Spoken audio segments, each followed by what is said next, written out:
अस्सलाम वालेकुम नाजरीन, आप देख रहे हैं INN चैनल। मैं हूं शेख अहमद अली। आज की ख़ास बात में हम देखेंगे कई अहम कौमी और बैनुल अक़वामी ख़बरें। सदर जमहूरिया हिंद द्रौपदी मुर्मू ने 76वें यौम आज़ादी की माक़बल शाम मुल्क और बैरून मुल्क में रहने वाले सभी हिंदुस्तानियों को दिली मुबारकबाद पेश करते हुए कौम से खिताब किया और कहा कि मुझे बहुत खुशी हो रही है कि एक आज़ाद मुल्क के तौर पर हिंदुस्तान 75 साल मुकम्मल कर रहा है। इस मुबारक दिन की सालगिरह मनाते हुए हम लोग जंग आज़ादी में हिस्सा लेने वाले तमाम मुजाहिदीन को सलाम पेश करते हैं। उन्होंने मुल्क के लिए सबसे बड़ी कुर्बानी देने वाले सभी मुजाहिदीन आज़ादी को खिराज अक़ीदत पेश किया और कहा कि उन्हीं की कुर्बानियों की वजह से हम सब एक आज़ाद हिंदुस्तान की फ़िज़ा में सांस ले रहे हैं। उन्होंने कहा कि 14 अगस्त के दिन को तक़सीम के सानहे की याद के दिन के तौर पर मनाया जा रहा है। इस दिन को मनाने का मकसद समाजी हम आहंगी, अफराद को बाइख्तियार बनाना और इत्तेहाद को फ़रोग़ देना है। 15 अगस्त 1947 के दिन हमने 9 आबादियाती हुकूमत की बेड़ियों को काट दिया था। उस दिन हमने अपनी आज़ादी को नई शक्ल देने का फ़ैसला किया था। हिंदुस्तान की आज़ादी हमारे साथ दुनिया भर में जमहूरियत के हर हामी के लिए एक खुशी का मौका है। मेरे प्यारे देशवासियों, नमस्कार। 76वें स्वाधीनता दिवस की पूर्व संध्या पर देश विदेश में रहने वाले सभी भारतीयों को मैं हार्दिक बधाई देती हूँ। इस गौरवपूर्ण अवसर पर आपको संबोधित करते हुए मुझे बहुत खुशी हो रही है। एक स्वाधीन देश के रूप में भारत 75 साल पूरे कर रहा है। 14 अगस्त के दिन को विभाजन विभीषिका स्मृति दिवस के रूप में मनाया जा रहा है। इस स्मृति दिवस को मनाने का उद्देश्य सामाजिक सद्भाव, मानव सशक्तिकरण और एकता को बढ़ावा देना है। 15 अगस्त 1947 के दिन हमने औपनिवेशिक शासन की बेड़ियों को काट दिया था। उस दिन हमने अपनी नियति को नया स्वरूप देने का निर्णय लिया था। उस शुभ दिवस की वर्षगांठ मनाते हुए हम लोग सभी स्वाधीनता सेनानियों को सादर नमन करते हैं। उन्होंने अपना सर्वस्व बलिदान कर दिया ताकि हम सब एक स्वाधीन भारत में सांस ले सके। भारत की आजादी हमारे साथ साथ विश्व में लोकतंत्र के हर समर्थक के लिए उत्सव का विषय है। जब भारत स्वाधीन हुआ तो अनेक अंतर्राष्ट्रीय नेताओं और विचारकों ने हमारी लोकतांत्रिक शासन प्रणाली की सफलता के विषय में आशंका व्यक्त की थी।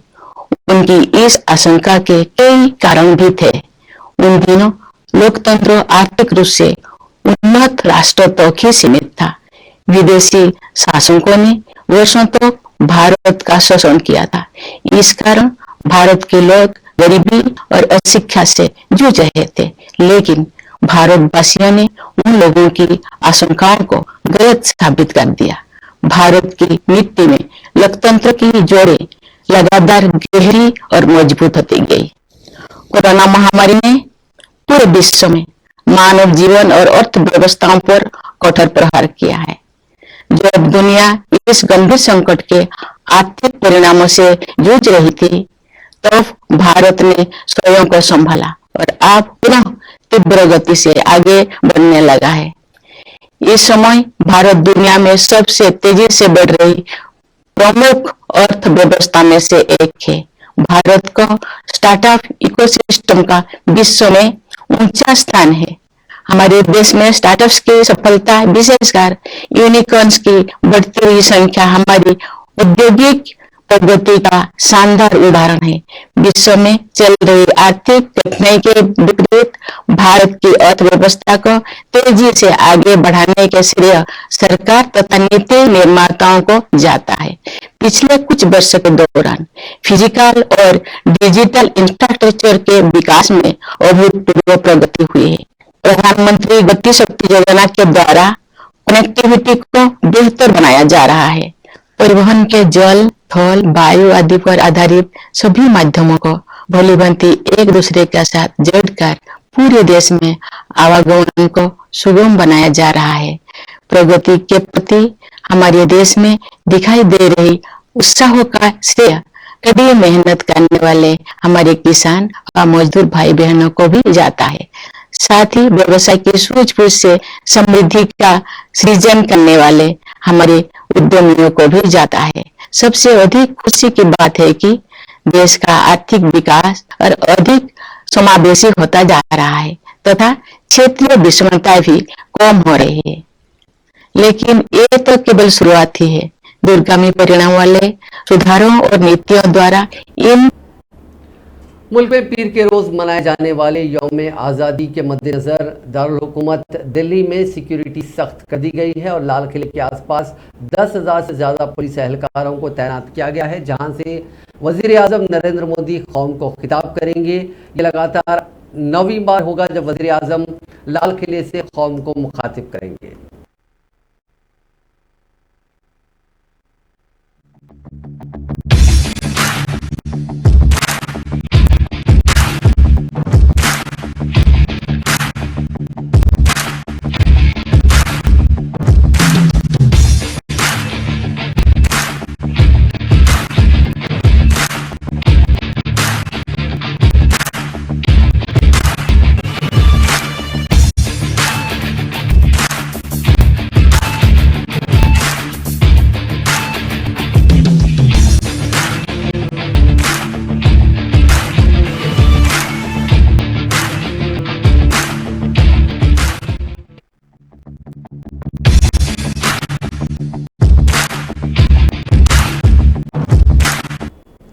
वज़ीर आज़म नरेंद्र मोदी ने तकसीम की हौलनाक यादगारी के दिन के मौके पर उन तमाम लोगों को खिराज अकीदत पेश किया जिन्होंने तकसीम के दौरान अपनी जानें गंवा दी थी। एक ट्वीट में वज़ीर आज़म ने कहा कि तकसीम की हौलनाक याद के दिन पर आज उन तमाम लोगों को खिराज अकीदत पेश करता हूँ जिन्होंने तकसीम के दौरान अपनी जानें गंवा दी थी और तारीख के इस अलबनाक दौर में मसाइब बर्दाश्त करने वाले उन लोगों के तहम्मुल और उनकी हिम्मत और हौसले की सराहना करता हूँ। मरकजी वज़ीर दाखिला अमित शाह ने तकसीम की हौलनाकी की यादगारी के दिन के मौके पर उन लाखों लोगों को खिराज तहसीन पेश किया जिन्होंने 1947 में तकसीम का खुमियाजा बर्दाश्त किया था। अपने एक ट्वीट में अमित शाह ने कहा कि 1947 में मुल्क की तकसीम हिंदुस्तानी तारीख का वो गैर इंसानी बाब है जिसे कभी फरामोश नहीं किया जा सकता। तकसीम के दौरान तशद्दुद और नफरत ने लाखों जानें ली और लातादाद लोगों को बेघर कर दिया। आज तकसीम की हौलनाकी के यादगारी के दिन के मौके पर मैं उन लाखों लोगों को खिराज तहसीन पेश करता हूँ जिन्होंने तकसीम का खुमियाजा बर्दाश्त किया। कांग्रेस ने कहा है कि वज़ीर आज़म नरेंद्र मोदी की फितरत है कि वो सियासी फ़ायदे के लिए हर मौके का इस्तेमाल करते हैं और इसी ज़िम्मन में वो मुल्क तकसीम के अलमिया का सियासी फ़ायदा उठाने के लिए तकसीम की ज़्यादतियों का यादगारी दिन मनाकर मुल्क की तकसीम के सानहे का सियासी फ़ायदा उठाने की कोशिश कर रहे हैं। कांग्रेस के मीडिया डिपार्टमेंट के सरबराह जयराम रमेश ने इतवार के रोज़ एक बयान में कहा कि 14 अगस्त को तकसीम की ज़्यादतियों की यादगारी के दिन के तौर पर मनाने के पीछे वज़ीर आज़म का असल मकसद इंतहाई तकलीफदा तारीखी वाक़यात को अपने सियासी फ़ायदे के लिए इस्तेमाल करना है। इस सानहे में लाखों लोग बेघर हुए और लाखों लोग अपनी जानों से हाथ धो बैठे। उनकी कुर्बानियों को फरामोश ना किया जाए और ना ही उनकी तज़लील की जाए। उन्होंने कहा कि नफरत और तासुब को हवा देने के लिए मुल्क की तकसीम के सानहे का गलत इस्तेमाल नहीं किया जाना चाहिए। सच ये है कि वीर सावरकर ने दो कौमी नजरिया पेश किया था और जिन्ना ने उसे आगे बढ़ाया। सरदार पटेल ने लिखा था कि मुझे लगता है कि अगर तकसीम को कबूल नहीं किया गया तो हिंदुस्तान कई टुकड़ों में तकसीम किया जाएगा। कांग्रेस के तर्जुमान ने सवाल किया कि क्या आज वज़ीर आज़म जनसंघ के बानी श्यामा प्रसाद मुखर्जी को भी याद करेंगे जिन्होंने शरद चंद्र बोस की मर्जी के खिलाफ बंगाल की तकसीम की हिमायत की और आज़ाद हिंदुस्तान की पहली काबीना में शमूलियत अख्तियार की जब तकसीम के दर्दनाक नतायज वाज़ेह शक्ल में सामने आ रहे थे। उन्होंने कहा कि यह अफसोसनाक सूरत हाल है कि आज भी मुल्क को तकसीम करने की जदीद दौर के सावरकर और जिन्ना की कोशिश जारी है। इंडियन नेशनल कांग्रेस महात्मा गांधी, नेहरू, पटेल और दीगर लीडरों की विरासत को आगे बढ़ाते हुए कौम को मुत्तहिद करने की कोशिश जारी रखेगी। नफरत की सियासत को शिकस्त होगी। राष्ट्रीय स्वयंसेवक संघ के सरबराह मोहन भागवत ने कहा कि हम हिंदुस्तान को तभी अखंड यानी अटूट बना सकते हैं कि हम डरना छोड़ देंगे। मोहन भागवत महाराष्ट्र के शहर नागपुर में एक तकरीब से खिताब कर रहे थे। उन्होंने कहा कि हिंदुस्तान को अजीम बनाना है तो डरना छोड़ना होगा। नेज हम अहिंसा के पुजारी हैं, दुर्बलता यानी कमजोरी के नहीं। मोहन भागवत ने कहा कि तनु को संभालने के सिलसिले में पूरी दुनिया हिंदुस्तान की तरफ देख रही है। पूरी दुनिया हिंदुस्तान की तरफ इस बात को लेकर देख रहे हैं, जब बात अनूप को मौसर तरीके से संभालने की होती है तो पूरी दुनिया हिंदुस्तान की जानिब इशारा करती है। उन्होंने कहा कि ये दुनिया तजादात से भरी पड़ी है, लेकिन उसे सिर्फ भारत ही संभाल सकता है।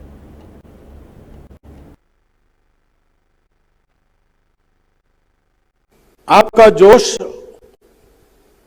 बहुत प्रेरक है, लेकिन मैं यहां होश की बात करने के लिए आया हूं।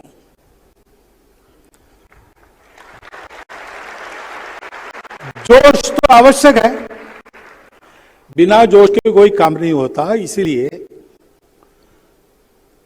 तरुणों को कहा जाता है कि तरुण सारे काम करते हैं, क्योंकि तरुणाई जोश का दूसरा नाम है। जोश तरुणाई का दूसरा नाम है। परंतु जोश को दिशा चाहिए, और जोश क्षणिक होता है, चाहे जब उसको बुलाकर उससे काम करवा लेने का काम होश करता है।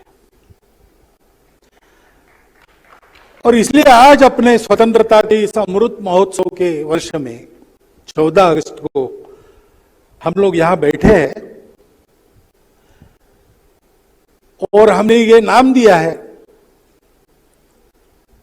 कि 2047 की हमारी विजन क्या है और हमारी एक्शन क्या हो। तो इसमें कोई दो राय नहीं कि उस विजन और एक्शन के लिए ताकत और उत्साह चाहिए, जोश और हिम्मत चाहिए, परंतु उसके साथ साथ उसकी एक दिशा चाहिए, और उस दिशा को समझने के लिए होश के साथ विचार करना पड़ता है।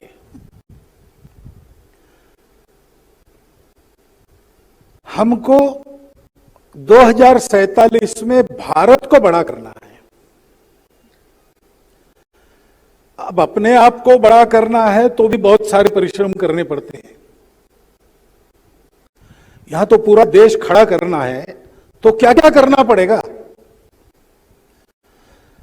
हमारे सामने वो सारा इतिहास एक नृत्य के द्वारा प्रस्तुत किया गया। वो जो कहानी है देश को बड़ा करने की, वो हमेशा खून से, पसीने से, आंसुओं से लिखी जाती है। आपका जोश बहुत प्रेरक है, लेकिन मैं यहां होश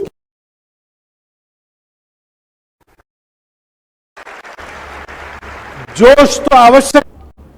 राजस्थान के जालोर जिले में एक टीचर की पिटाई से एक तालिबे इल्म की मौत हो गई, जिसके सबब इलाके में कशीदगी पाई जाती है। एक रिपोर्ट के मुताबिक दलित तालिबे इल्म की महज इसीलिए बुरी तरह पिटाई की गई कि उसने प्यास लगने पर टीचर के रखे गए घड़े से पानी पी लिया था।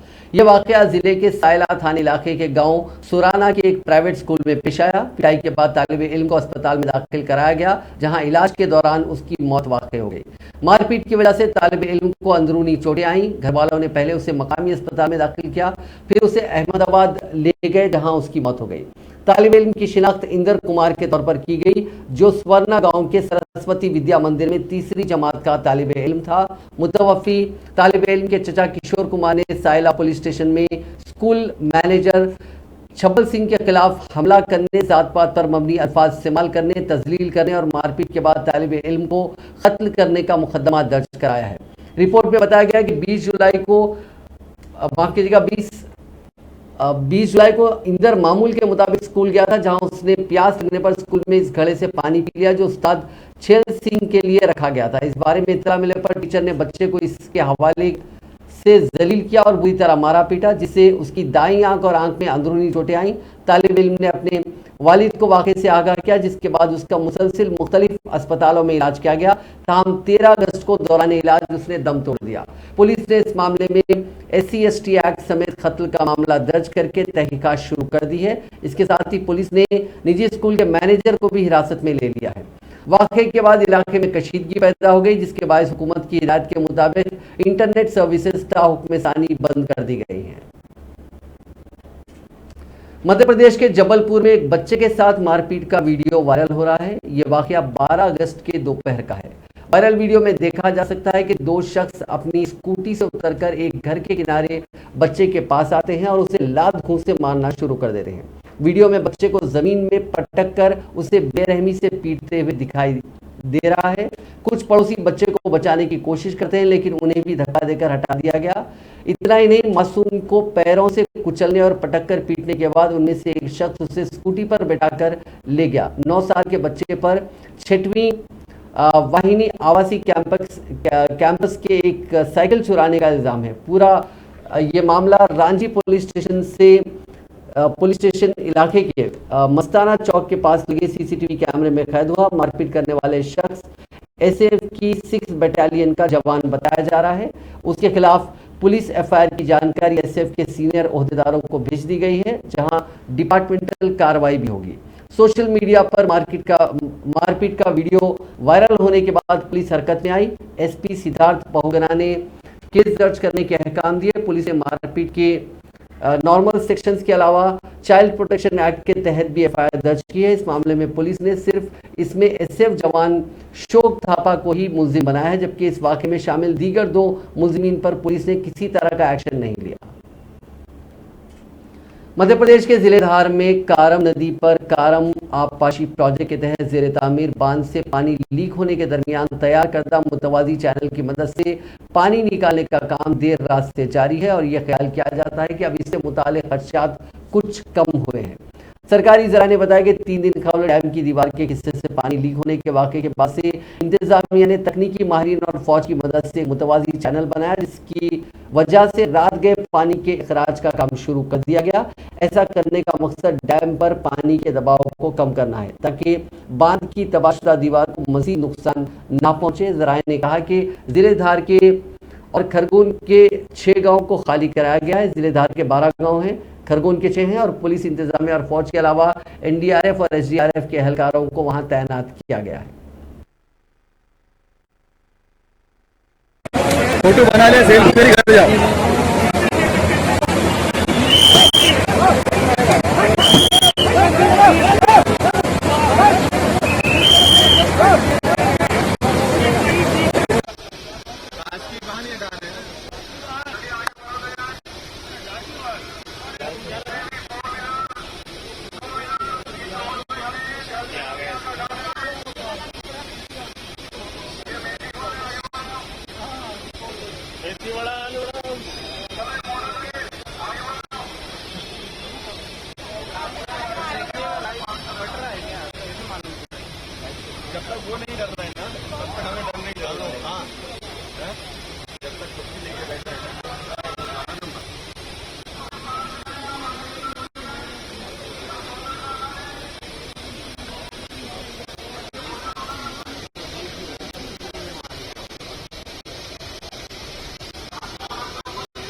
वाईफाई है मेरे पास, कुछ आया लिखा स्पॉट दे रहा हूँ।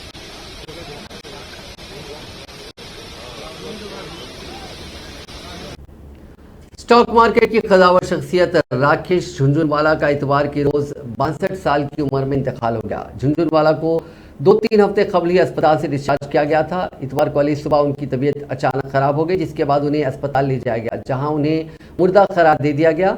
ब्रीच कैनेडी अस्पताल ने सुबह 6:45 बजे पर तजुर्बेकार ताजिर झुंझुनवाला की मौत की तस्दीक की। राकेश झुंझुनवाला को हिंदुस्तान में शेयर मार्केट की मारूफ शख्सियत माना जाता था। स्टॉक मार्केट से पैसा कमाने के बाद उनकी कंपनी बिग बुल ने हवाबाजी के शोबे में भी कदम रखा था। उन्होंने अकासा एयर के नाम से एयरलाइन शुरू की है, जिससे 7 अगस्त को ही परवाजों की शुरुआत की। अकासा एयर शेयर में सबसे ज्यादा हिस्सेदारी राकेश झुंझुनवाला और उनकी अहलिया रेखा के पास है। दोनों की इस एयरलाइन कंपनी में कुल हिस्सेदारी 45.97% है। अकासा एयर ने 13 अगस्त से अपनी बेंगलुरु कोची सर्विसेज शुरू की थी। जम्मू कश्मीर में जिले कुलगाम के केमवा इलाके में मिलिटेंट्स के दस्ती बम हमले में रियासती पुलिस का एक जवान शहीद हो गया। मुसल्लह इत्तलात के मुताबिक मिलिटेंट्स ने गुज़िश्ता रात केमवा इलाके में एक पुलिस टीम पर दस्ती बम फेंका, जिसमें जम्मू कश्मीर पुलिस का एक अहलकार जख्मी हुआ। उसे इलाज के लिए गवर्नमेंट मेडिकल कॉलेज अस्पताल अनंतनाग ले जाया गया, जहां इलाज के दौरान उसकी मौत हो गई। शहीद फौजी की शिनाख्त ताहिर खान के तौर पर हुई है, जो पूंछ जम्मू डिवीजन के मेंढर के बाशिंदे थे। पुलिस ने ट्वीट किया कि गुज़िश्ता रात केमवा कुलगाम में ग्रेनेड हमले की इत्तला मिली। दहशतगर्दी के इस वाक़े में पूंछ के मेंढर के रहने वाले ताहिर खान नामी पुलिस एहलकार जख्मी हुए। उन्हें इलाज के लिए अस्पताल ले जाया गया, जहां उन्होंने दम तोड़ दिया और जाम शहादत नौश किया। कर्नाटक के हसन जिले में एक शख्स ने कोर्ट के अहाते में ही अपनी बीवी का गला काटकर कत्ल कर दिया। ये वाकया फैमिली कोर्ट में पेश आया, जहां दोनों को काउंसलिंग के लिए बुलाया गया था। दरअसल थटेकेरे गांव की चैत्रा की शादी 7 साल पहले शिव कुमार से हुई थी, लेकिन दोनों का रिश्ता बिगड़ गया। इसके चलते ही उन्होंने तलाक के लिए अर्जी दे दी। कोर्ट ने हफ्ते को सुलह के लिए दोनों को बुलाया था। इस वाकये के कुछ मिनट पहले ही इस कपल ने अपने इख्तलाफात को ख़त्म करने और 7 साल की शादी को बचाने के लिए फिर से एक होने के लिए हामी भरी थी। हसन जिले के होलेन नरसीपुरा फैमिली कोर्ट में 1 घंटे की काउंसलिंग हुई। इसके बाद जब चैत्रा बाहर निकली, तब शिव कुमार उसके पीछे पीछे वॉशरूम तक गया और उसके गले को धारदार हथियार से काट दिया, जिससे उसका काफ़ी खून बह गया। मुलजिम ने चैत्रा के साथ मौजूद बच्चे पर भी हमला किया, हालांकि आसपास मौजूद लोगों ने उसे बचा लिया। महाराष्ट्र के बीड जिले में एक खौफनाक हादसा पेश आया। इतवार की सुबह तकरीबन 5:30 बजे मंजर सांबा पटोरा हाईवे पर एक कार और डीसीएम वैन में तसादुम हो गया, जिसके नतीजे में कार में सवार 6 अफराद मौके हादसे पर ही दम तोड़ दिए। हादसे की जद में आकर कार मुकम्मल तौर पर तबाह हो गई। इत्तला मिलने पर पुलिस ने मौके पर पहुंचकर इमदादी कार्रवाई अंजाम दी। मरने वालों में से 5 की शिनाख्त एक ही खानदान से हुई है। पुलिस ने बताया कि जीवाचीवाड़ी के रहने वाले खानदान के 5 अफराद एक कार में पुणे में एक शादी की तकरीब में जा रहे थे कि एक डीसीएम वैन ने उनकी कार को टक्कर मार दी। दोनों गाड़ियों को क्रेन की मदद से अलग किया गया। एक मुकदमा दर्ज कर लिया गया है और तफ्तीश जारी है। कोरोना की वजह से घर लौटने को मजबूर हुए 20,000 हिंदुस्तानी तुलबा को चीन 3 साल से वापसी का वीज़ा नहीं दे रहा है। दोनों मुल्कों के वज़राए खारजा के बीच मार्च में हुई सहमति के बावजूद चीन कई तरह की अड़ंगे लगाकर मामले को लटकाए हुए हैं। वज़ीर खारजा डॉक्टर जयशंकर ने चीनी काउंटरपार्ट वांग यी की 25 मार्च को हिंदुस्तानी दौरे के वक्त हिंदुस्तानी तुलबा की वापसी का मुद्दा उठाया था। वांग ने सहमति दी थी कि तुलबा को मरहलावार सतह से वापस लिया जाएगा। उसके बाद चीन ने हिंदुस्तानी एम्बेसी से तुलबा की लिस्ट मांगी। लिस्ट मिलने के बाद चीन ने उसे ये कहते हुए वापस किया कि इसमें प्रायोरिटी वाले तुलबा की अलग अलग लिस्ट दी जाए। भारत सरकार ने पहले, दूसरे, तीसरे और चौथे साल के तुलबा की अलग अलग लिस्ट दी, लेकिन अब चीन इनमें से सिर्फ 1% तुलबा को वापसी के लिए राजी है। यानी जो हिंदुस्तानी तुलबा 3 साल पहले चीन में पढ़ाई कर रहे थे, उनमें से सिर्फ 1% तुलबा की वापसी मुमकिन है। दरअसल कोरोना फैलने के बाद चीन ने 5 लाख बैरूनी तुलबा का वीज़ा सस्पेंड कर दिया था। अब दीगर मुल्कों के तुलबा को वापस लिया जा रहा है, लेकिन हिंदुस्तानियों की वापसी नहीं हो पा रही है। गुज़िश्ता 24 घंटों के दौरान मुल्क की 8 रियासतों और मरकज़ के ज़ेर इंतज़ाम इलाकों में कोरोना वायरस के मरीजों में इजाफा हुआ है। मरकज़ी वज़ारत सेहत और ख़ानदानी बहबूद ने इतवार के रोज़ बताया कि सुबह 7 बजे तक 207 करोड़ टीके लगाए जा चुके हैं। वज़ारत सेहत ने कहा कि गुज़िश्ता 24 घंटे में कोरोना वायरस के 24,092 मरीज सामने आए हैं। इसके साथ ही मुल्क में कोरोना वायरस के मरीजों की तादाद 1,16,816 हो गई है। जम्मू कश्मीर के साबिक़ वज़ीर आला फारूक अब्दुल्ला और नेशनल कॉन्फ्रेंस पार्टी के सदर कोरोना पॉजिटिव पाए गए हैं। 85 बरस के अब्दुल्ला घर पर सेल्फ आइसोलेशन में है। पिछले साल अप्रैल में पहली बार उनकी रिपोर्ट पॉजिटिव आई थी। इस दौरान उन्हें कुछ दिनों के लिए अस्पताल में भर्ती कराया गया था। मलून मुसन्निफ सलमान रश्दी पर हमले के इल्ज़ाम में गिरफ्तार लिबनानी नौजवान हादी मतर ने अमरीकी अदालत में इतराफ़े जुर्म से इनकार कर दिया। अदालत में 24 साल मुलजिम की जानिब से पेश होने वाले वकील ने समाअत के दौरान उसकी तरफ से बेकसूर होने दरख्वास्त पेश की, जबकि इस्तिग़ासा की जानिब से हमले को पहले से मनसूबाबंद जुर्म करार दिया गया। हादी मुतर पर अमरीका में सलमान रश्दी पर हमले का इल्ज़ाम है, ताहम इस नौजवान ने इतराफ़े जुर्म से इनकार कर दिया। मिस्र के दारुल हुकूमत काहिरा में एक चर्च में इतवार को लगने वाली आग के नतीजे में 41 अफराद हलाक हो गए जबकि 14 जख्मी हो गए। हुक्काम ने बताया कि आग दारुल हुकूमत के शुमाल मगरबी मेहनतकश तबके के जिले अम्बाबा के चर्च में लगी। आग लगने की वजह फौरी तौर पर मालूम नहीं हो सकी। पुलिस का कहना है कि इब्तदाई तहकीकात में आग लगने की वजह शॉर्ट सर्किट समझी जा रही है। मकामी मीडिया के मुताबिक आग इतवार की सुबह उस वक्त लगी जब इजलास जारी था। आग पर काबू पाने के लिए 15 फायर टेंडर्स मौके पर रवाना किए गए जबकि जख्मियों को एम्बुलेंस के जरिए करीबी अस्पताल मुंतकिल किया गया।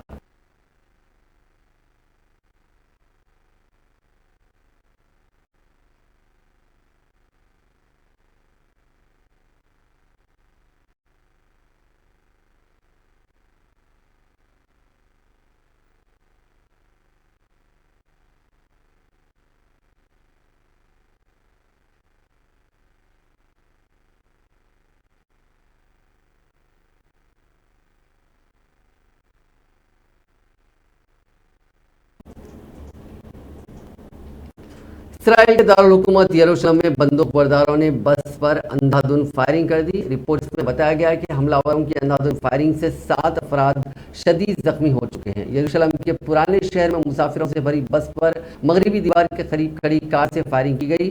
हमलावर फायरिंग के बाद फरार हो गए। सिक्योरिटी एहलकारों ने उनकी तलाश शुरू कर दी है। पुलिस को शुबा है कि ये दहशतगर्दाना हमला है। मीडिया ने इत्तला दी कि हमलावर बस का इंतजार कर रहे थे और फायरिंग कर दी। ये बस मुकम्मल तौर पर मुसाफिरों से भरी हुई थी। किंग डेविड के मकबरे पर बस रुकी तो फायरिंग शुरू हो गई।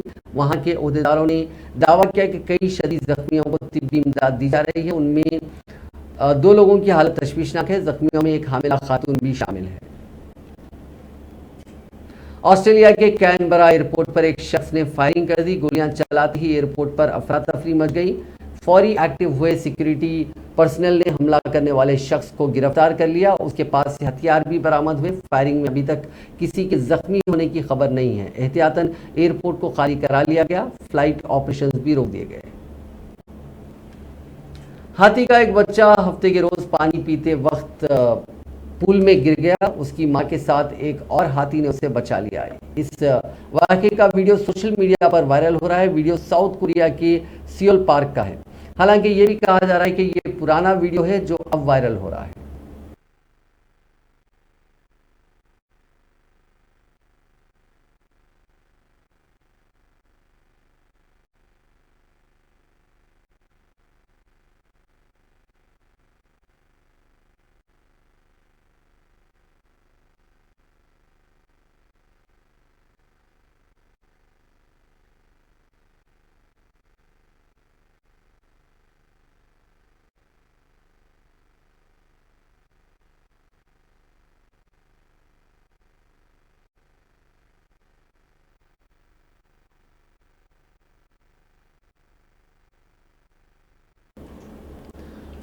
इंडियन क्रिकेट टीम जिम्बाब्वे पहुंच चुकी है। जिम्बाब्वे क्रिकेट बोर्ड ने टीम इंडिया के हरारे एयरपोर्ट पर पहुंचने का एक वीडियो शेयर किया। इससे पहले बीसीसीआई ने इंडियन टीम के रवाना होने की फोटो शेयर किए सोशल मीडिया पर। टीम इंडिया हफ्ते की सुबह जिम्बाब्वे के लिए रवाना हुई थी। टीम को वहां पर 3 वनडे मैचों की सीरीज खेलनी है। इस सीरीज से विराट कोहली, रोहित शर्मा और ऋषभ पंत समेत कई सीनियर खिलाड़ियों को आराम दिया गया है। इस सीरीज के लिए टीम की कप्तानी केएल राहुल को सौंपी गई है। राहुल का सिलेक्शन पहले नहीं हुआ था। फिट होने के बाद उनकी वापसी हुई है। धवन पहले कप्तान बनाए गए थे, अब वो वाइस कैप्टन होंगे। ऐसे में राहुल के पास एशिया कप से पहले अपने को तैयार करने का आखिरी मौका है। वहीं टीम के साथ वीवीएस लक्ष्मण बतौर कोच गए हैं क्योंकि टीम के जो रेगुलर कोच है राहुल द्रविड़ को उन्हें इसी हफ्ते एशिया कप के लिए यूएई जाना है। ऐसे में उन्हें आराम दिया गया है। एशिया कप यूएई में 27 अगस्त से शुरू होना है। जिम्बाब्वे दौरे में शामिल केएल राहुल और दीपक हुड्डा को ही एशिया कप के लिए टीम में जगह मिली है। ऐसे में दीपक और राहुल के परफॉर्मेंस पर नजर होगी। केएल राहुल वापसी कर रहे हैं, ऐसे में उनकी फिटनेस और परफॉर्मेंस पर टीम मैनेजमेंट की नजर होगी। नाजरीन, आज की खास बात में बस इतना ही। आपसे कल मुलाकात होगी नई खबरों के साथ। और इस खास बात को ख़त्म करने से पहले आप सभी को INN चैनल के पूरे मैनेजमेंट और स्टाफ की तरफ से आज़ादी की बहुत बहुत मुबारकबाद।